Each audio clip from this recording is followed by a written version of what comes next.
Hey folks, welcome to Voices Less Heard with Dr. P Mac.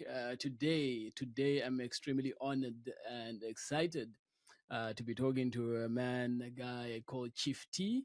Tinashe Manolo is the chief steward of the Enough Initiative. This man wears, I thought I wore so many hats in my life, but this guy wears so many hats, and I'm so excited to be speaking to him about his entrepreneurial ventures. He's such an entrepreneur extraordinaire. He has so many things going on that are aimed at empowering and ensuring that he leaves the world a better place. As you know, the Voices Less Heard podcast is all about speaking with ordinary people doing extraordinary work. And so, really, really excited to welcome Chief T to this conversation. Chief, I'm so excited and happy to be speaking with you today. Welcome to Voices Less Heard.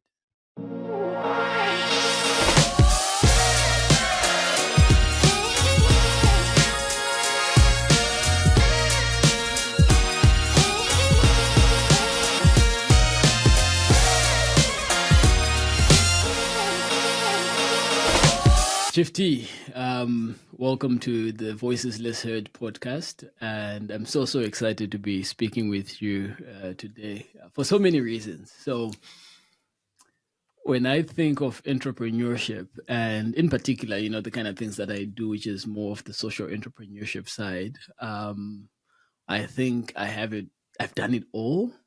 But then when I then met you, I was like, no. You haven't done it all, or your philosophy, which is my philosophy, which is always staying in my own lane, has really grown even more and more, and it's become even more grounded the more I've interacted with you. And so, first off, welcome. I've got so many things I want to unpack with you, but welcome to the Voices Less Heard podcast. Thank you so much. Thank you so much, Dr. P Mac. I'm extremely excited to be joining you in this conversation, and I'm curious to know what you want to know. Oh man. But okay, let's start right off the top. Who's Tinashe? How do you define yourself? Okay, so Tinashe is a work in progress. Born out of Zimbabwe, family of 3 kids. I'm the middle child. And so I kind of meet the stereotypical middle child who is quiet and, is oftentimes overlooked, that kind of thing. But yeah, born and raised in Chinhoyi. Okay. Moved to Harare with the folks. That's the capital city, yeah? Capital city of Zimbabwe, yeah. And then from there moved over to Gweru for a short period of time. Okay. Then, went into boarding school. And that boarding school system is kind of what framed me into, the individual I eventually became, who is still a work in progress for sure. Yeah. So now I happen to be a father of 2. And so amazingly enough, those 2 little people think that I have all the answers to their world. And it's quite the experience. Interesting. So just a quick, done it too, or is a baby in the works? No, we're done. Like close shop, it's a wrap. So we figured if we had more than 2, then we'd be outnumbered. And in that situation, it's a power struggle, right? As you're trying to learn these little people and they're trying to learn us, we need to be able to divvy up our efforts to make it happen. That's awesome. And so you talk about your background in terms of growing up in Zimbabwe, and you've mentioned about 2-3 different cities that you moved in. So what then led to you moving to the West, to North America, and in particular to Canada? What brought you to Canada? So growing up, going to the West and going to America in particular was a thing. Right, because we grew up on, television that was, American influenced and the like. So you'd watch all these exciting movies and you'd see all these amazing cities over there and stuff. And so it became somewhat of a thing that if you go to school in America, you've actually made it. So I was fortunate enough to, for my parents to sponsor that ambition. That's awesome. On the back end of my sister having gone to Atlanta. So I went over there for my first degree. Okay. Got that done. This was back in 2006. That's when I got done. And then I had this idea that my wife laughs at me about all the time. That was to go back to Zimbabwe in 2007. So packed bags and said, we're going to go start businesses in Zimbabwe. There you go. Yeah. Now you and me know what happened to Zimbabwe in 2007, right? Yeah. So yeah, took that leap, took that risk, went back to Zimbabwe with the hopes of going over there to explore entrepreneurial opportunities, because that was something that was in deep seated in me. I was like, I don't want to work for anybody. I actually want to just start my own thing. Interesting. But reality set in.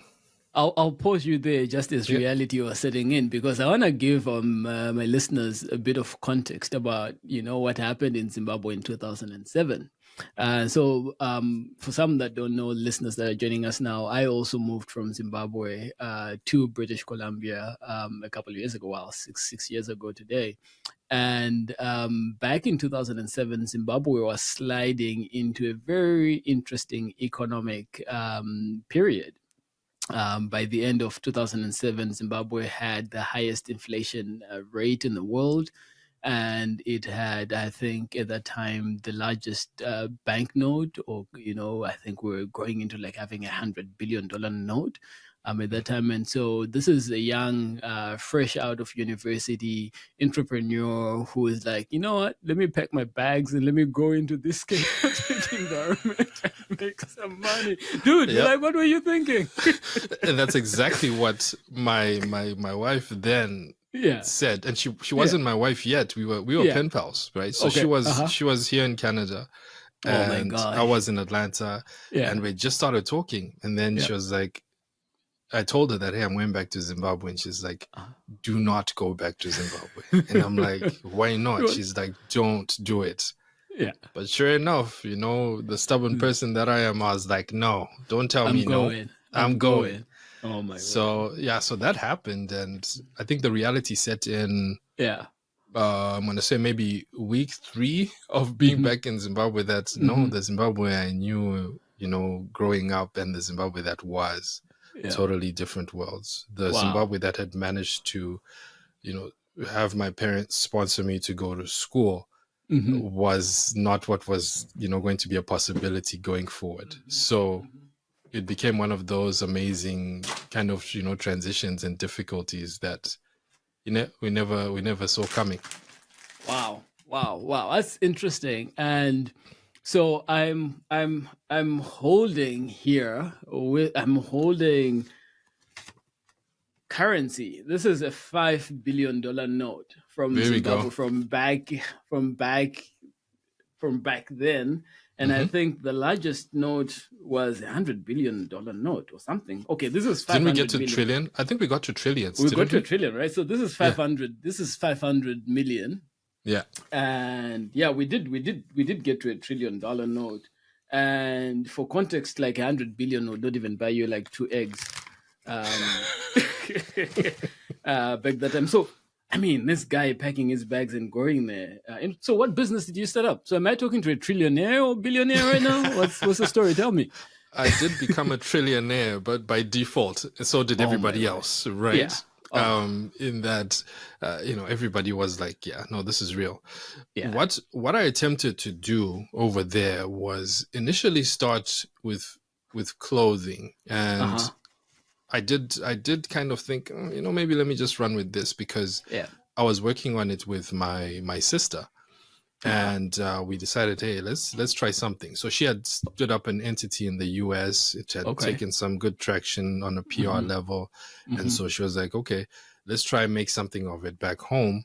And so, we dabbled in that. That didn't take time to realize that, no, it's not going to work. The folks were very quick to say, you might want to start looking for a job over here in Zimbabwe. So I'm like, okay. So I first started working for this IT company that had a regional base. Okay. I forget the name. But essentially what they were doing was they were doing retailing of computer systems to the public sector, private sector, whoever came. Yeah. Now, the interesting thing about that space is that how business was being run is, if someone had the product that you wanted, right, you'd go directly to the retailer to say, okay, I want this laptop, whatever. Yeah. But said retailer would go find another retailer who has the device. Okay. So they'll front like they did have it, but they didn't. Yeah. They'll sell that with a markup and stuff. So whoever had the devices was the winner, in a sense, because either way, people would come as individuals or as retailers to come purchase those. Yeah, yeah. So I did a little stint there because I did study IT. And so this was an opportunity for me to grow that experience. Sure. So you're starting here, and it's a new company. You're a young kid in the group, with no experience, and they get wind that this kid just came off a plane from the States. So this kid is gonna be, he's gonna be good. He knows stuff about IT. This thing, But quickly did I learn that the ideas that I had learned, the exposure that I'd gained from the States, wasn't for Zimbabwe in its state then, in terms of infrastructure. Sure. So I mean, I wasn't getting paid any. It was one of those things where hit and miss in terms of salaries. And if you did get paid, you'd get paid, and inflation would just eat up everything. By the time you get your salary or your paycheck, you can only buy, your milk and your bread, and that's it until the next cycle. So it became a situation of trying to figure out Zimbabwe as a young, desirous individual. And then that got me thinking about, okay, what kind of opportunities can I dive into in that situation, in that season? My gosh. And did you communicate to your girlfriend back then that, yo, man, things are tough out here? So interesting enough. So what was interesting is that, I keep alluding to my spouse and stuff. We weren't even dating yet. Like we went a thing. So this was even way before. So you're in the friend zone. It was just a friend. Yeah, kind of, right? So so I had interest and was drawn to her in that sense, because I was like, well, this girl, every time we talk, and this was over a 5-year period, every time we would talk, we'd pick up where we left off. So that always caught my attention. And we'll talk about, the more in-depth, things about life. Like she would learn about what's going on real time with me in my life on the ground in Zimbabwe. She would share her challenges and stuff on her end. And so it was a really healthy friendship that was built. So much so that when the time came for me to now leave Zimbabwe, that's when things kind of turned for us. And talk about leaving Zimbabwe. Were you headed to your friend then? Were you going to get connected?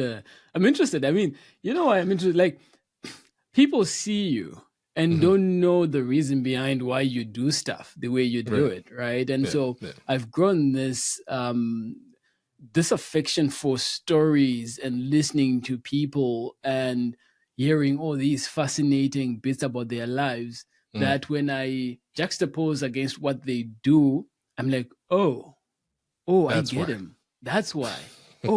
That's why. That's why Chief is always talking about being with his family and supporting his family, and that's why, right? So stories matter quite a bit. So leaving Zimbabwe, was that now coming to Canada? No, so leaving Zimbabwe, interestingly enough, was to go back to the States. Oh, wow. Now at this point, you heard me mention that I came on the back end of my sister, being done her school and stuff. So she was in the States working. I came through. She covered me. So rule of thumb in our family growing up was, each sibling would take care of the next in terms of just supports, right? Sure, yeah. Even if finances weren't the thing, the just physical presence of a sibling was always that kind of coverage that you got. So it was now my turn to be coverage from my younger brother. Okay. So I came across to California. So the Bay Area in particular. And my dad was like, go support your brother. And at the same time, I was like, he was like, just work on your masters there as well. Yeah. So I was like, yes. And the thing when my dad gave the green light for me to go, mind you, my brother had already gone. Okay. Was that I'm sending you over there. And what I said to my mom was, Ma, the next time you see me, I'm going to be a guest in your house. I'm not coming back. I'm gone. Right? Little did I know, right, that, God was up to something there, because I did go and, start chipping away at my master's. Yep. And during that season, same campus as my younger brother, I'm young chap is, he's seen the bright lights, he's enjoying himself, and brothers around to say, maybe you might want to consider this, right? That kind of thing. So it's just that searching and figuring out season, right? That I had experienced before. And so in that season, that's when I reached back out to my friend, who's now my spouse, right? And I was like, hey, so I'm in town, I'm in California now. And so she was very upset. Like, why didn't you tell me that you're leaving Zim? You should have told me. So when I was when I heard that, I was like, she's upset. Why is she upset? Yeah. Then it dawned on me that maybe she's catching feelings, So I was like, this is my way in. This is my in, right? Yeah. So this was in 2011. 2010 November. So the fall season. Yeah. That's when I was in California, and we reconnected, and as always, where we left off is where we carried on. And so whilst I was doing school, we would converse and stuff. I'd look out for my brother. And was she in California then? No, she was actually in Canada still. Oh, she was in Canada still. Okay. Yeah. So she had just transitioned from Ottawa to the Northwest Territories. Just that thing of, I'm done my school. Now I'm going to go figure things out for myself. So she transitioned to California. I'm saying California. To Northwest Territories, to Yellowknife. And so, the fire that comes with, love and romance kind of started, galvanizing itself. The ember started coming to light. And so, during my time at school the following year, this is 2011 now, I was like, I really like you. How about you and I make this thing exclusive? Shooting mind shot you. There. Oh yeah, I thought, let me just shoot. You never know, right? Right. And I piggyback this off of having left home. My parents saying, "Go to school." Okay, go to school. If you're going to meet someone, we would prefer that you meet someone that, is of our culture, that kind of thing. So dad comes around back and he's like, son, are there any girls over there? Like, and I'm like, are there any girls that you like? And I'm like, there's this particular girl. And he's like, what's her name? And I give the name. He's like, okay, where's she from? I'm like, she's dad from doing home. Some research there. Oh, And then dad is like, okay, cool. Right. So I'm hearing dad, I'm talking to my spouse, and then, there comes that point where eventually, I do what we call in Shona, like a shitsa show.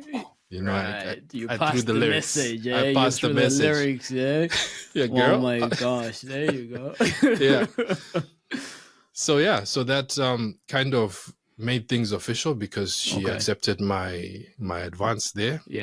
Mind you, we had never met in person, eh? So all this time, for 5 years, we had strictly been phone conversation, emails, that kind of thing. Right? Was Facebook a thing back then? I think it had grown in momentum, but we were doing a lot of emailing back and forth. Yeah. Oh my gosh. Okay. Yeah. So made that official that we were a thing, and I when dad comes about and he asks, hey, so what's up? What's the plan? Do you love this girl? Do you like this girl? And I'm like, yes, I do. And then he's like, so what are you waiting for? And I'm like, okay, is this like the rite of passage? What are you saying? And he's like, hey, if you love the girl, marry the girl. And I'm like, I have no money, dad. How am I supposed to do this? He's like, no. To do it? We got you. But you owe us, right? So we'll cover you for now. Then you pay us back, right? Yeah. So I'm like, okay, cool. And so in my conversations with my spouse, she's like, well, let's go ahead and meet, because wasn't she like, hey, bro, you're moving too fast? What's happening? No. No, I know. And that's the thing. That's the peculiar thing about our relationship, in that because it had been so long of great conversation and a real friendship, it wasn't complicated to get to a point where we're like, okay, I trust this person, right? Enough for me to just say, hey, this is how I feel. This is where I'm at. Are you in? Are you out? And trust that even if she said no, she'd still be the homie. Like, I'd be fine with it and stuff. Were you really going to be fine? No, rejection is rejection, man. Like, legit, no. I'm wondering, like, what dude says I'm going to be fine with that? No, man, come on. Nah. When you shoot your shot, you shoot to hit. You shoot, right? Yeah, you shoot to hit that 3. So I was going for my 3, you know, from the halfway court, the halfway line, and I was successful. Yeah, so you got it. So so it was great. Because when it was now time for us to plan us meeting and stuff, she was like, the closest place for you to go to is BC, Vancouver. I had never been to Canada before. I rewind back to a time when I was in Zimbabwe and things were really tough. Like, this is 2008, 2009. And I'd done this going back and forth to South Africa, just trying to make things make sense. I was bussing tables in Durban, South Africa. And there was a moment in time where, whilst in Durban, you know, I'm a firm believer in Jesus Christ, and so in those moments I'd have my quiet time, and I took some time to go sit at one of the beaches there in Balito, and Balito Hills. I remember sitting there and writing after having a conversation with Tatenda, where she said to me, you know what, God will take care of your business if you take care of his. And I took that moment and that opportunity to then say to God, you know what, if you give me a wife like this woman, I'll be happy. And I wrote it down. So to this day, I actually have the notebook where I wrote that down. And this is years before, right? And so I go back to Zimbabwe and I'm like, I want to go to, I felt this pull to Canada, but I didn't know what it was for. And then I go to California and I'm like, but I'm in California, not in Canada. What's the deal? And I always wanted to go to BC. More importantly, I wanted to go for my master's at Vancouver Island University. Oh, you're on the island. Right? Okay. Yeah. And I'd looked at their programs and I'd gone to see some agency folks to try to get that arranged. And it wasn't working out because, hey, we were trillionaires, but that money didn't mean anything. It didn't mean anything, right? Yeah. But that moment where Tatenda said, let's go to BC. Right. For me, that was that aha moment. Like, everything coming together, right? Yeah. Everything coming together, and it's not by my plan or by my order. So it was kind of like an interesting thing. And I think that in turn, that kind of move, that kind of faith is somewhat the essence of what entrepreneurship is you don't know where you're going, but you're gonna go for it. You trust nonetheless to see what And so that's amazing. And so I wanna take this opportunity to then switch to that entrepreneurial bit, right? I know that you are the chief steward, is what you call yourself, of the Enough Initiative. And Enough Initiative really, when I think of your values and I think about your mission and vision, really, wanting to be part of a solution, right? In terms of solution making. You want to be part of value creation, making things make sense. You want to build relationships, not only to add value, but to ensure that the outcomes of your clients are successful, right? What led you to thinking about, okay, I want to set up the Enough Initiative, not so much for me, but for others, right? Solution making to support clients to be successful, to build relationships that support and add value to what your client's business is doing, to drive innovation or to be a conduit of innovation. It's again what Voices Less Heard is about having these conversations with ordinary people, and I say ordinary with air quotes, who are doing extraordinary things. Because for me, reading through all of this when I was prepping up for this conversation, this is selfless. Why? So the selfless piece comes from I guess just how I'm wired, right? Mm-hmm. Mm-hmm. I like to help, and it's Okay. either a strength or a weakness. And it's interestingly enough, it's a discussion I was having yesterday with my wife, and Okay. she said, you have a strength and a weakness that people take advantage of. Mm-hmm. And the Mm-hmm. crazy thing is, in that strength and weakness, things happen, right? Wow. And so just that in itself is what feeds into how I approach the Enough Initiative. Mm-hmm. And it goes right down to even the title that I hold. Yes, I founded this thing, but you call yourself a chief steward. Exactly, because I look at it from the lens of stewardship, right? Mm-hmm. I'm not looking Mm-hmm. at it from a point of permanence. I'm looking at it from the perspective of my responsibility right now, whilst I've been assigned this responsibility of the Enough Initiative, is to pour in the values, the things that make things make sense for me, for the benefit of others. Because number one, I enjoy it. Number two, because I enjoy it, when I start seeing other people flourish, it satisfies that gives you the energy to keep going, right? Because entrepreneurship is really difficult. Like, it's tough. It's tough because you have a lot of things that you have to figure out, right? And oftentimes you have to do it in a solo effort. So now, what kind of feeds into now what the Enough Initiative is all about, and how we've been moving, is that in the very same way as an entrepreneur, I'd sit there and ask myself, okay, I've got this idea, but where am I going to find this? Or where am I going to find that? My goal and my vision around this, initiative is to be able to piece together what's needed for someone who's asking those very questions at inception. Okay. So Chief T, entrepreneurship, you mentioned it's a difficult exercise. Sometimes you do all of it solo, and if you have partners or spouses, just as you do, and so as I, right? That I tend to use them as my at least use my spouse as my annoying little voice, but also my blind spot, someone who tells me the things that I'm choosing to ignore because I'm seeing a whole bigger vision ahead of me, right?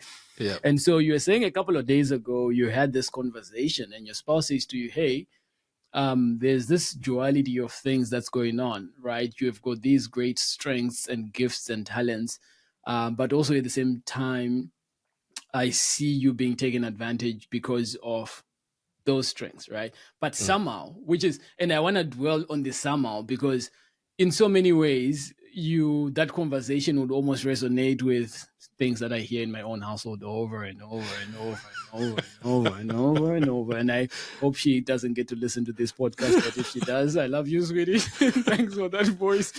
It's me. It's my fault. It's my fault. It's your fault. Yeah, there you go. It's your fault. You take the fall for that one. How did that land with you as an entrepreneur, as someone who's doing business, someone who's doing this risk taking, as someone who has to give and take and give and take? How does that land when you get that kind of feedback? It's hard. It's hard to receive that feedback. Mind you, with any feedback, you don't have to take it all. You take what's of value and what's the truth, right? I think when our spouses chime in and share their thoughts and their positions on these different things, it's because they care. If they didn't care, they wouldn't give the feedback. So in as much as it's not fun to hear it. Yeah, I think sometimes there's that point where you have to deal with the tension of, if I don't move forward with this, can I live with the results, right? Okay. And so with entrepreneurship, it's a lot of risk taking that we put in there, and oftentimes, there are resources that we allocate towards these things that we don't know what the outcome is going to be, but when the outcome lands right, you are the hero. Yeah. But when it doesn't, you're that same person who's going with their tail between their legs saying, yeah, I tried, but sorry, it didn't work out. Right. Yeah. Yeah. So it's a difficult thing to receive. But it's also very normal in terms of just the space that we're in, right? In that we have to think things through holistically, and we can't spend too much time on the little little things, right? Yeah. That, niggle as you go along. You have to look at the big picture, zoom way out to see where things could go. So is it then the entrepreneur's fault? In this case, is it your fault or my fault of not explaining or showing the vision enough to my spouse for her to be able to support me on this venture? Or sometimes, and I can help, she doesn't listen to this, but sometimes I don't even know where I'm headed. Right? I'm just casting everything in there because I'm like, okay, you know what? Sink or swim, baby. Like, right? So is it, what are your insights on that? Is it because we don't share enough the vision where we're going, or is it because we're on a path where we are discovering as we're going? So I'll preface that with communication is easily one of the most complicated things to accomplish on earth, right? I preface it that way because when it comes to now trying to paint a picture of what the vision looks like, you face the barriers of what is the interpretation of the person that you're communicating to, of what it is that you're trying to, to cast in terms of a vision. So when trying to cast that vision, we have a responsibility of making sure that what we are communicating not only hits the checkboxes that support their disposition, right, or potential biases towards these things, but more importantly, the intentions behind it must be such that they support the grand vision for the family, right? When you look at it from that standpoint, in as much as it's a balancing act, as you're balancing through these seasons of I've tried to do this, I've invested in that with the hopes that the outcome is going to come this way. If it's successful, again, you're the hero of the day. If it's not successful, at least you'd have communicated that I'm giving this thing a shot. And if it doesn't work out, this is what I'm hoping for, right? This is the outcome that I'm hoping to achieve. And I think the same applies to any and all organizations, right? I mean, you have boards and, chairs and CEOs who say, this is where we want to go. And then COVID happens, right? You're not going there anymore, right? You're now adjusting. But I have this principle that kind of drives that ultimately, in that, you don't marry a plan, you marry the vision. The plan is more of a concentrated, condensed, smaller chunk of what the vision is. The vision is big. It can go any which way with multiple plans, but those plans need to be adapted. So I hear a lot of mitigation in your statement. So I'm sure your wife is going to be listening. Like, I see. It's all about risk. It's all about risk. You manage your risks. I'm managing my risk because of the family. That's why I'm doing this. Right? Oh yeah. No. I hear you, and I appreciate that point because oftentimes we or at least for me, I get to hear like, you're overextending yourself, or you're giving yourself out more than you should. And granted, I appreciate it because this is my friend, this is my spouse, this is my partner. They're taking care of me, like they're looking after me, like my interests, right? But also on the other hand, I recognize as a social entrepreneur, like, part of the things that I've done and to get to where I am is because I've had to do a lot of these risks, right? But this is about you, not about me. So we go back to you, Chief T, right? What is the greatest risk, entrepreneurial risk, that you've taken? Ooh, that's a really good question. So I'm going to start by saying I'm not risk averse. I like to take risks because in my mind, it's like, if it works out, it's going to be a beautiful situation. Go big or go home, baby, right? Go big or go home. So I'd say the biggest risk that I've taken is taking up the mantle of being a husband. It's weird that I'd say that because it's not very entrepreneurial, very business-esque, right? But the reason why I kind of look at that is when you think about it, when you choose to pursue somebody and pursue a relationship that you intend for it to be lifelong, you don't know what you're getting into, because that person is growing and becoming as you're going along, right? Now, are there many lessons to be learned? Absolutely. Do I encourage people to find, their best significant other? Please go ahead. It's the most exhilarating experience you'll have in your life. Now, tying that to the business side of things, it's pretty much the same thing, right? That, in me saying, let me start the Enough Initiative Canada. It's a relationship I'm starting with this thing. That's going to become. And in trying to piece together what it should become, right? Ergo, what a relationship in marriage should become, a healthy one at that. You take these steps that you don't conventionally take to try to get to a destination that you hope for, and then you figure it out. Like I look at it in this way. Isn't it peculiar that with marriage, you get the certificate before you take the course? In the same way with a business license, you get the license to run your business before you actually run the business, right?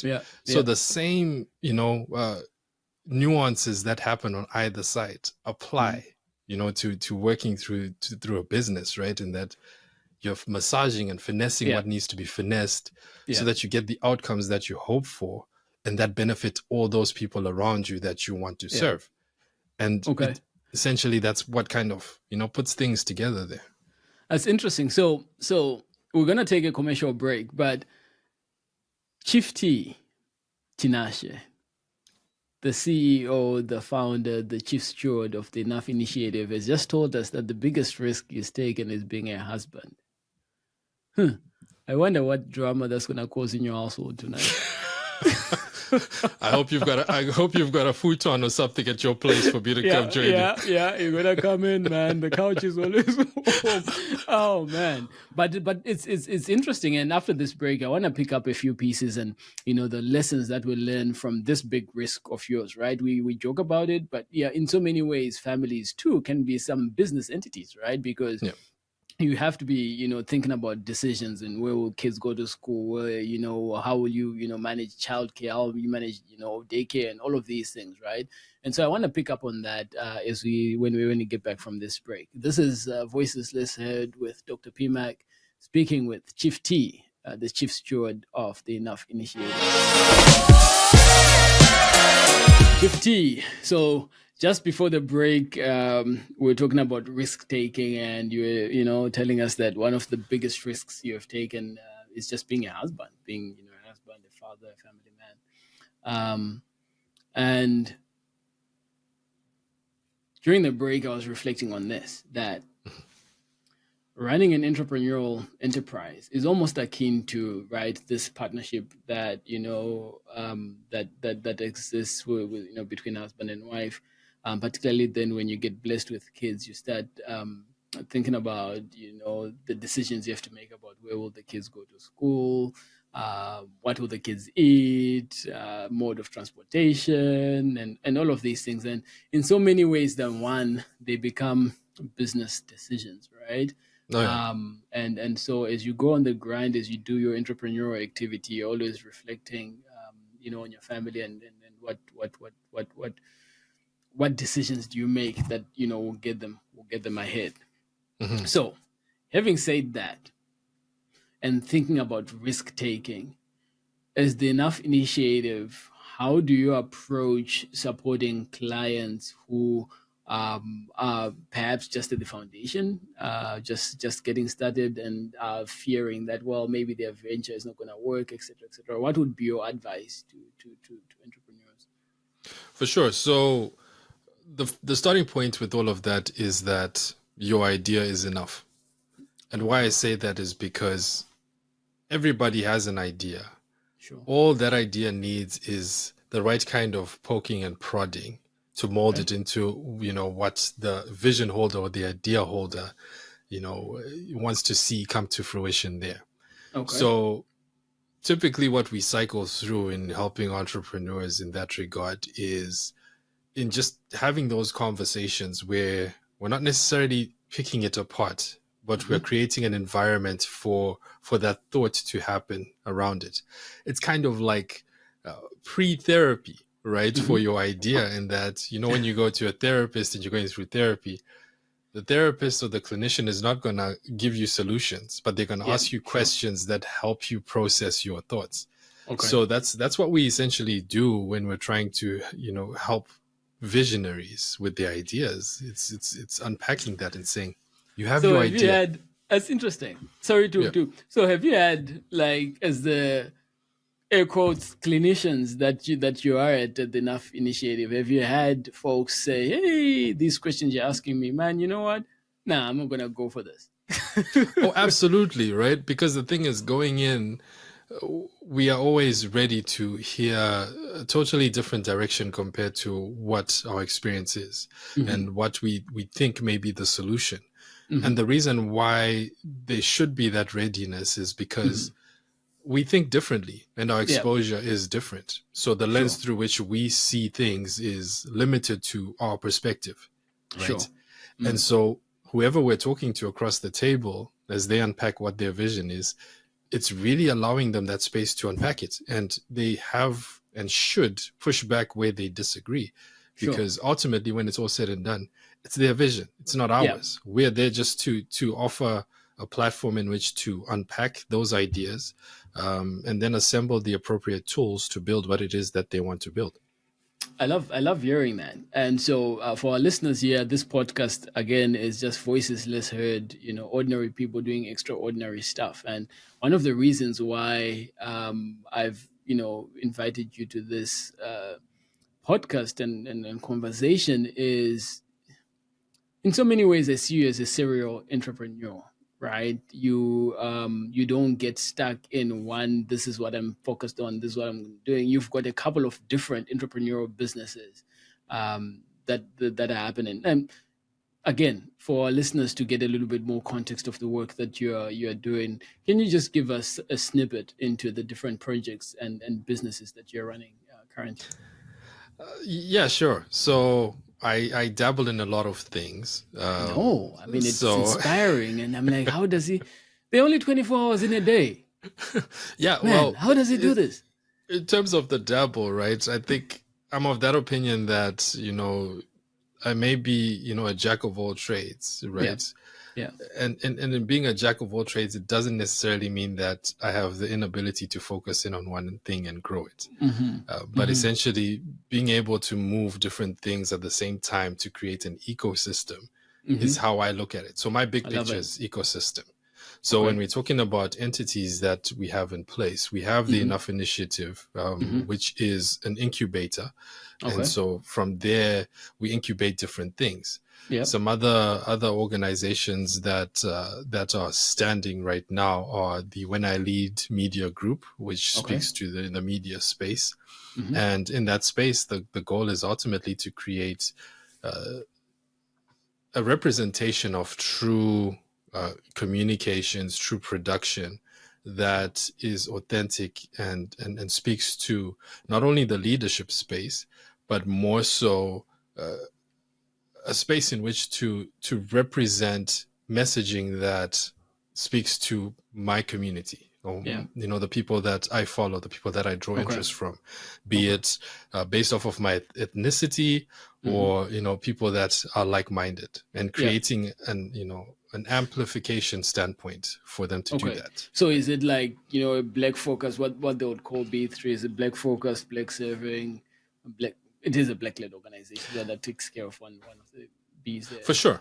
It is a B3, but more so with it being a B3, it's also an arm stretching out to allies, right? So folks who are not necessarily black, but, are allies in the push towards the benefits of black people, that kind of thing.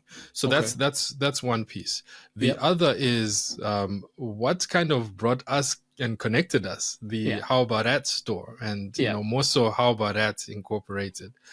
Now, what that is an organization that is really centered around making a statement for the Black community, right?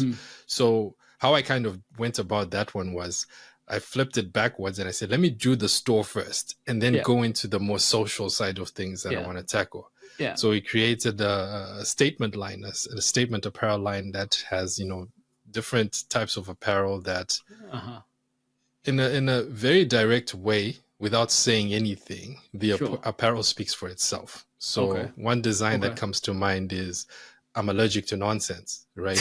I have a t-shirt that says I'm allergic to nonsense. And I'm allergic to BS. I want that t-shirt.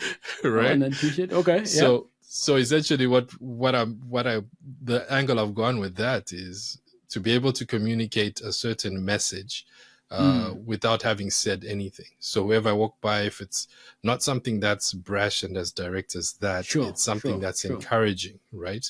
And if it's not that, it's a form of identity, which, speaks to what we have in the form of what we call the certified line. So there are t-shirts there that I should probably send you one, which says certified Zimbo, which is short for certified Zimbabwean, right? I love that. But really the premise of the term "how about that" is ultimately getting to a point where it's like, I'm done with this. Here's my statement. This is my position. How about that? Right? Take it as you will. Right? Yeah. So when I lead media, how about that? And then one day, early this year, I was reading something and I came across Afro-Regionals TV. And I'm like, oh, this is interesting, Afro-Regionals. Let me look. Yeah. And then so I dig a little bit deeper. I see your name there. I'm like, bro, what's going on? So tell us a bit about Afro-Regionals. For sure. So the Afro-Regionals piece is, I guess, having grown up in Zimbabwe, like I shared earlier. Yeah. There's a part of that journey and that experience that's very different from, the experience of a Black person in North America. Sure. And there's that connection piece that's often missed there, in that, you have Black Canadians, you have African Americans, we have the Africans that that are you and I, who've come from the motherland, Africa, from the motherland, and bridging that gap in a way such that there's that understanding that even if you're Black Canadian, even if you're African American, or born out of the diaspora, you're originally from Africa. Yeah. So that feel to it is what made that connection, where I was like, well, I may be from the motherland direct, but I have my brothers and sisters that are here who are also original in a sense. So we are Afro-Originals. So that kind of brought about that kind of spin on it, where the purpose of that platform is really to showcase people of African descent as Afro-Originals, and celebrating that to inspire kids such as mine who are born out here, right? That your Africanness is not something to hide away. It's actually something incredible. It's something to celebrate. You are actually kings and queens back home in Africa. You may be, downtrodden here, but back home, you're royalty, right? That's what that space is supposed to showcase and highlight and cause that inspiration cycle that needs to happen within our community, where people then stand up, push through, and recognize that they do significant things and are doing significant things. So you're doing this through, how are you amplifying that? How are you amplifying, the different things and the significant things that folks are doing through Afro-Regionals? So in conversations, I'm learning more and more about how folks are carrying themselves in the community and the likes. And the joys of doing that has inspired me to actually push out what I hope to be published later on in the year, called a magazine called The Minority Report. And now the purpose you ain't of stopping, that, eh? Oh my gosh! No, the thing is, we can't. If I stop, then I think I'm of that personal belief that if I don't do what I need to do, then I've shortchanged somebody from their opportunity to do what they need to do, right? Because one of the statements I've heard you say is, you want to die empty. Absolutely, right? So this is part of that, wanting to to exhaust everything that I think I am capable of. I think and believe God has, allowed me to, and get to that point where when it's time to call it a day down here. Yeah. It's like, no, I've enjoyed this, but now let me go somewhere else. Let me go. Yeah.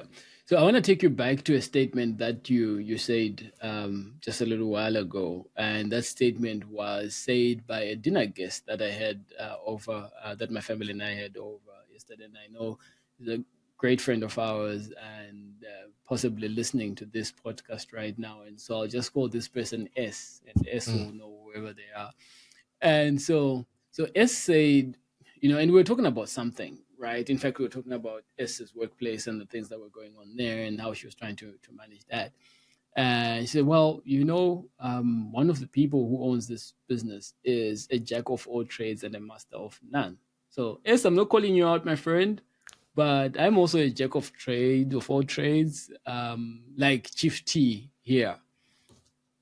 Is there anything wrong with that? Is there anything wrong with being a jack of all trades, right? Because there's this notion, and in the way that it was coming out, and again, I'm going to get in trouble with my friend, but in the way that it was coming out was as if it's like it's an issue, right? For Chief T to be multi-talented and to focus on these different things, right? And I see myself, I'm a writer, I'm an author, I dabble in research, I'm in grant making, I've got a foundation that's operating across 5 countries. And so I do all of this, not because I'm a jack of all trades, but because like you, I aspire to die empty, right? To give up of all of myself on all of this knowledge and access and stuff. So is there an issue there as an entrepreneur when you hear that pushback or feedback to the Chief T is just a jack of all trades and a master of none? How do you react to it? I think the joys of it is that statement, that quote is actually partially stated, and the focus is on that partial statement, because give us the full download. It says a jack of all trades is a master of none, but oftentimes better than the master of one. I need to find this little clappy thingy that comes on. Okay. Let's have it again. Now, a jack of all trades is a master of none, but oftentimes better than the master of one.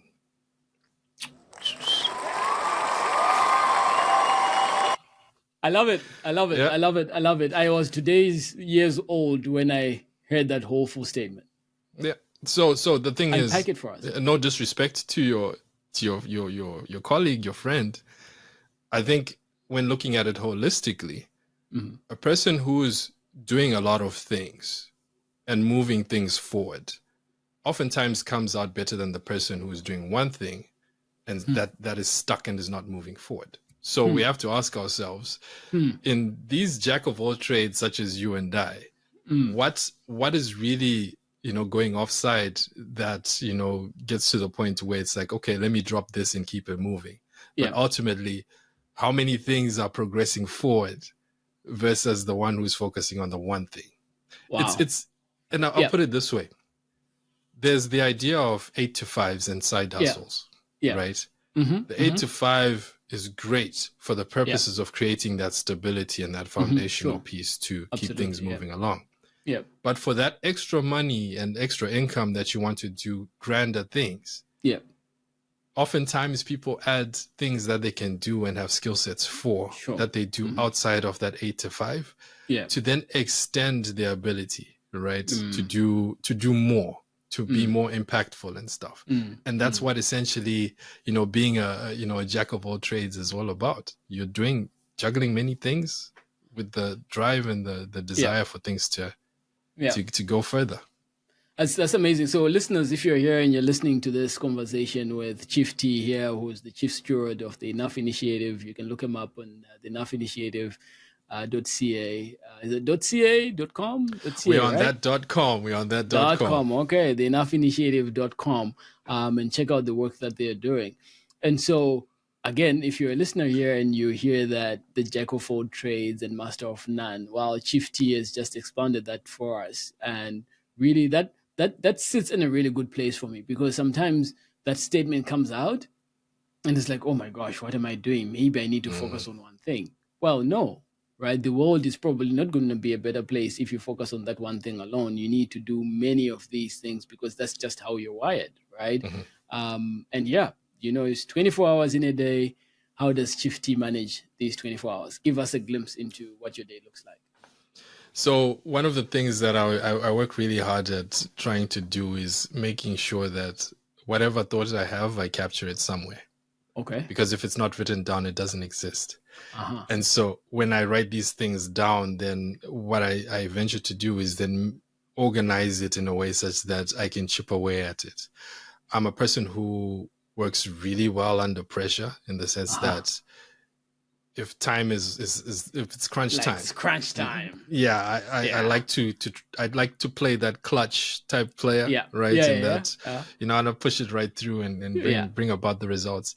But I think through the course of any day, one of the key things that I make sure that I plug in there is opportunities to check in with those that matter to me. So that's one piece.